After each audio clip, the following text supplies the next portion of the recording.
Hello everyone, আসসালামু আলাইকুম। আমি টুসি ইসলাম আবার নিয়ে এলাম ছোট্ট একটি ভিডিও। তো সবার ঈদ কেমন কাটলো, সবাই ঈদে কি করলেন?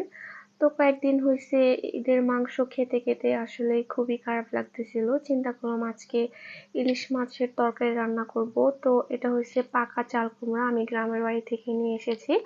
তারপর আজকে বাজারে গেছি, বাজার থেকে একটা ইলিশ মাছ নিয়ে এসেছি। চিন্তা করলাম যে আজকে ইলিশ মাছ দিয়ে চাল কুমড়া দিয়ে রান্না করব। একটানা এতদিন মাংস খেতে খেতে আর খেতে ইচ্ছে করতেছি না, খুব মাছ খাওয়ার ইচ্ছে হয়েছে।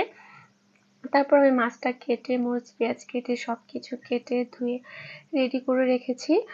মাছ রান্না করব। আসলে একটানা কিন্তু মাংস খেতে খেতে ভালো লাগে না। মাছ অনেকদিন খাওয়া যায়, বাট মাংস খাওয়া যায় না।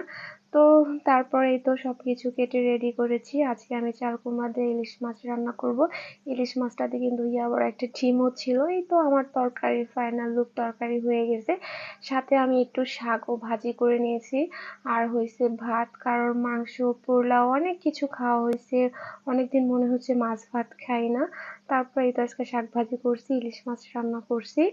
তো সবারই মোটামুটি ঈদ কেমন কাটলো, সবার কি অবস্থা, সবাই গ্রামে থেকে ঢাকায় ফিরছেন কিনা, সবার ছুটি প্রায় শেষ। আমিও ঢাকায় চলে এসেছি। তো এই তো আজকের আমার এই ছোট্ট ভিডিওটা সবার কেমন লাগলো, সবাই লাইক কমেন্ট অ্যান্ড শেয়ার করবেন। সবাই ভালো থাকবেন। আল্লাহ হাফেজ।